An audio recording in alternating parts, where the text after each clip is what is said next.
जो soul harvesting जो word है वो बहुत ही व्यापक शब्द है और जो भी आध्यात्मिक अभ्यासी हैं, जो खोजी हैं, परम सत्य के खोजी हैं, उसको समझना जरूरी है ये।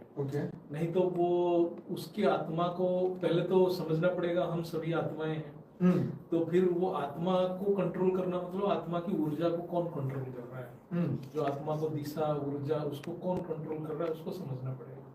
तो जब हम सोल हार्वेस्टिंग कह रहे हैं तो सोल हार्वेस्टिंग तभी होता है जब आत्मा लोअर डायमेंशन में आ जाता है, स्थूल जगत में आ जाता है, या ऐसे लोअर प्लेन में आ जाता है जहाँ पर उसकी चेतना शक्ति इतना कम हो जाता है, उसको समझ नहीं आता है कि वो किस दिशा में जाए। वो ज्ञान विस्मृत हो जाता है, अपना मूल स्वरूप को विस्मृत हो जाता है। तो उस परिस्थिति में ही उसके साथ ये घटनाएं घटता है सोल हार्वेस्टिंग। तो उसका 2 या 3 प्रकार की है। एक तो उसके कर्म के हिसाब से सोल का कैटेगरी डिसाइड हो जाता है जी।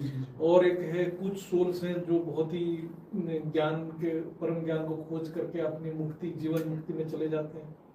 जो तीसरा कैटेगरी आत्मा है जिनको ज्ञान की नहीं रहता है, परम ज्ञान पता नहीं चलता है और उनको कर्म की थ्योरी भी पता नहीं चलता है, और वैसे आत्मा के साथ उनको और कोई कंट्रोल करता है उनके अज्ञानता में, क्योंकि उनकी ऊर्जा को क्योंकि आत्मा ऐसा है कि आत्मा की जो हम ज्ञान लेंगे, आत्मा से तो कंटिन्यूस ऊर्जा बह रहा है, उसके शरीर के द्वारा हर पल ऊर्जा बह रहा है, और ये जो लोअर डायमेंशन में जितना आते जाते हैं वो हर पल कर्म में लगा रहता है। तो कर्म के द्वारा मतलब संकल्पित कर्म है, जैसे मन वचन कर्म से कर्म हो रहा है, तो उसकी कर्म के द्वारा हर सोच से उसकी ऊर्जा बाहर निकल रहा है, तो उसकी ऊर्जा कौन यूज कर रहा है?